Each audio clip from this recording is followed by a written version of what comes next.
Alright, in the past, I've done videos about the Rothschilds, how they have fun in the warfare state if you go back 200 years. But if you want to look at a little after what I covered with the Battle of Waterloo, and if you want to look at the War of 1812, you need to look at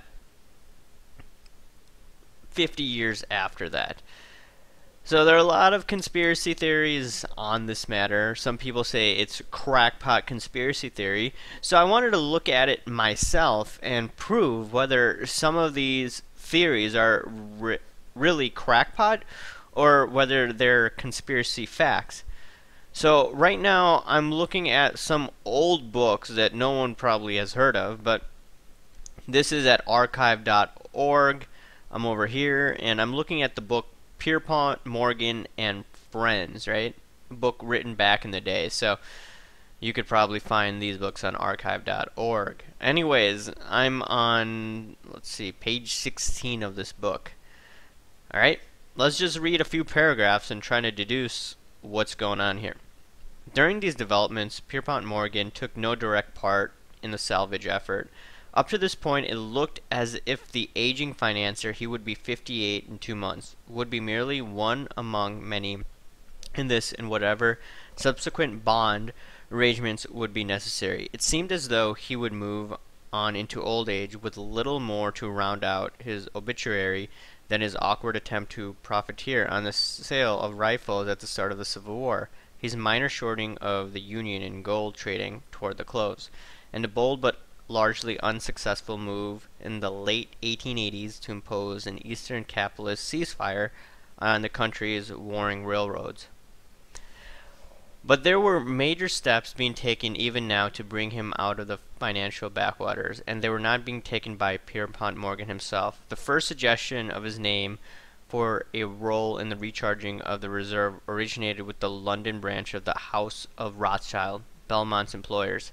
But the idea may have come to gestation among an even more powerful group, the consummate politicians of the Cleveland administration. They were certainly aware of the dangers inherent in promoting a rescue effort for the United States Treasury that would be financed by those archetypes of the international Jewish financiers, the Rothschilds. They had only to look in the daily papers for evidence of this peril. The Atlanta Constitution was ranting of Shylockism, a term sharply anti-Semitic then than now, when other ethnic groups dominate the profession of usurer. Even the powerful liberal journals operated by Joseph Pulitzer, The World and the Evening World, were not immune from references to money changers who had to be driven from the temple, and Pulitzer was Jewish. And then this talks a little more about anti-Semitism back in the day. But let's just go a little further up here. Actually, let's look at this one last sentence. I think this would be helpful. The Tsar nettled at the arrogance of the banking house that dared act as an equal or even victorious state in proposing such a concession, took his business elsewhere to a non-Jewish group in Paris. No hint of these stirrings of ancient hatreds occur in any of the official documentation of the gold contract, but then there is little candor in these documents about anything. It is difficult to conceive that August Belmont the Younger was unaware of the menace, and almost had as hard to attribute such blindness to the Cleveland associates with whom he was so familiar. But it is impossible to believe that the Rothschilds would be insensitive to the possibility that their leading role in this contract might well serve to spread the uglier forms of this poison to a new country. Someone was needed as a cover. Who better than J. Pierpont Morgan, a solid Protestant exemplar of capitalism, able to trace his family back to pre-revolutionary times? Besides, he was connected with a London banking house that served as important conduit for European investment sources. Whoever generated this idea, credit for selecting Morgan undeniably goes to the Rothschilds.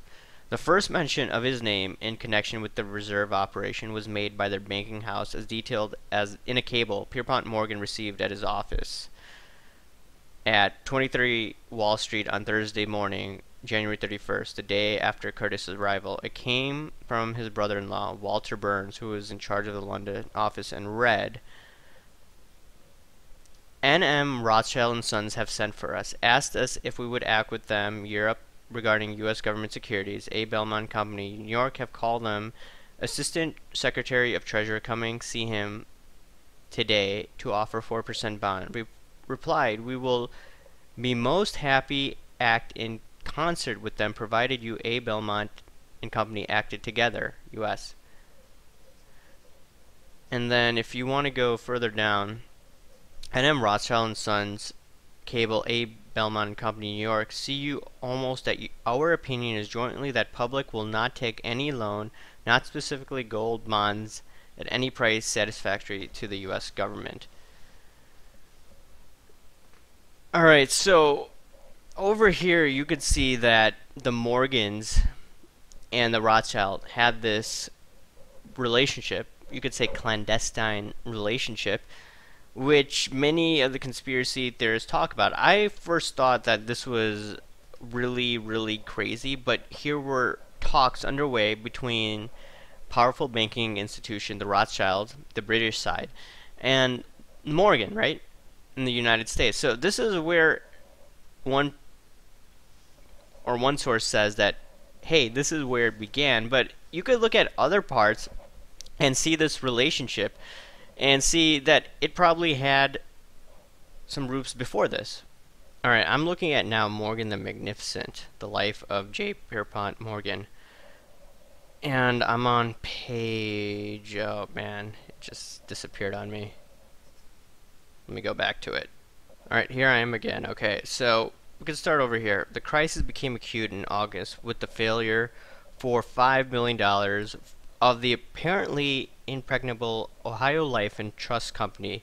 Between then and the end of the year, 900 failures were reported. Though perfectly solvent, even the firm of Peabody and Company was caught in the backwash. It could not collect in its American accounts. Peabody and Company was saved, and a general panic in London averted by the suspension of the Banking Act. This enabled the Bank of England to advance Mr. Peabody £1 million. No such relief was possible in New York. In Wall Street, there was a run upon the banks, and on October 13th, a suspension of specie payment. One can imagine young Morgan abroad on that hectic day when Wall Street surged with the army of ruined, a wondering spectator amid the mob of swearing speculators, luckless depositor, feverishly hurrying broker's clerk. Perhaps the cool, lanky young man from London saw honest old David Levitt hankering, let's go here, a mocking mob from the steps of his Merchants Exchange Bank.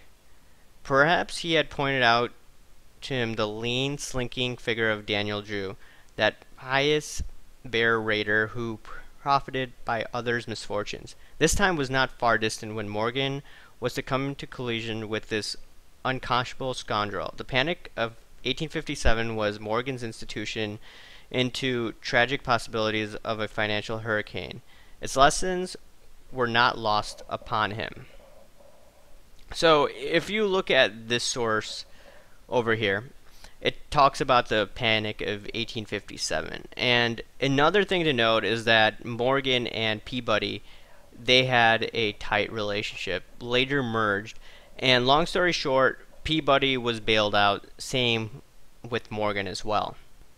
And for a brief synopsis of this, we could go to Eustace Mullen's book, the book about the Federal Reserve, and let's just look at this event. Corsair, the life of J.P. Morgan, tells us that the panic of 1857 was caused by the collapse of the grain market and by the sudden collapse of the Ohio Life and Trust for a loss of $5 million. With this collapse, 900 other American companies failed. Significantly, not only one survived, but prospered from the crash. in Corsair, we learned that the Bank of England lent George Peabody and Company £5 million during the Panic of 1857. Winkler in Morgan the Magnificent says that the Bank of England advanced Peabody £1 million, an enormous sum at that time, and the equivalent of $100 million today, to save the firm.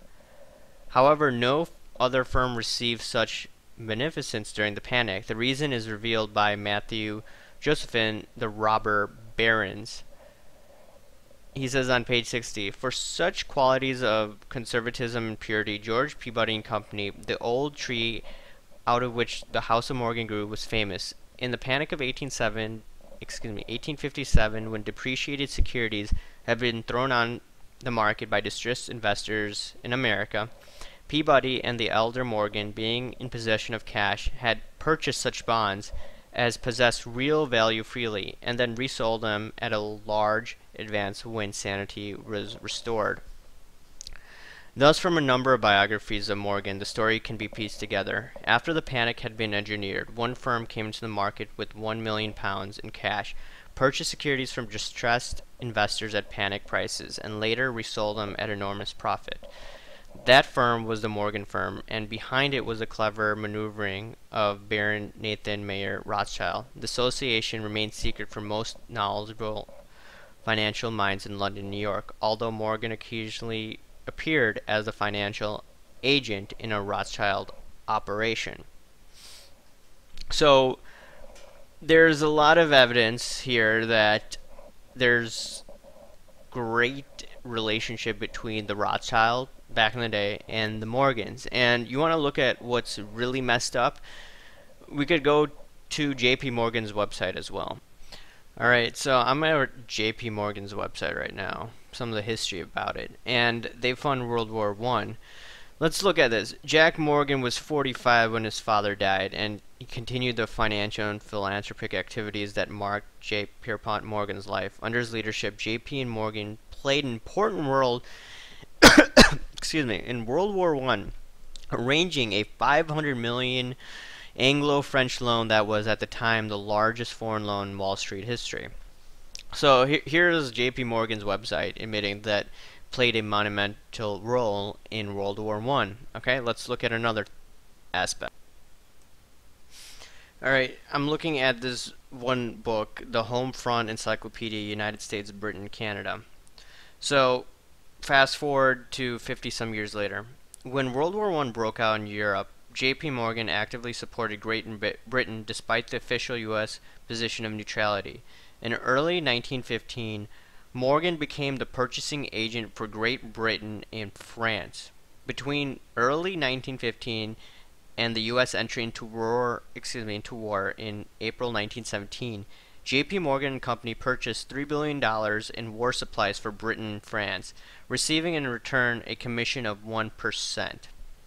And then it goes on down here saying that they floated $1.7 billion of securities on behalf of major countries. So that being said, okay, there was a relationship between Morgan and the Rothschild in the 1800s, right? So now the question is, did this relationship continue? And then what happened after that? And I'm going to show you one quote.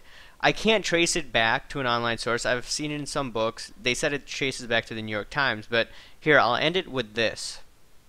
Alright, I'm looking at this footnote in Eustace Mullen's book about the Federal Reserve. Alright, so let's look at this.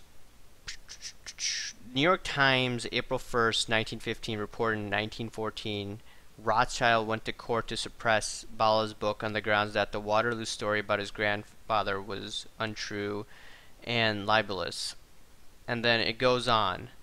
A previous story in the New York Times noted that Rothschild, head of the French house, possessed $60 million in U.S. securities in his fortune, although the Rothschild reportedly were not active in the American field. This explains why their agent, J.P. Morgan, had $19 million in securities in his estate when he died in 1913, and securities handled by the Morgan were actually owned by his employer, Rothschild. And this is in the book Bala, The Romance of the Rothschild, written 1913. Think about it, guys. I'll talk to you later. Bye.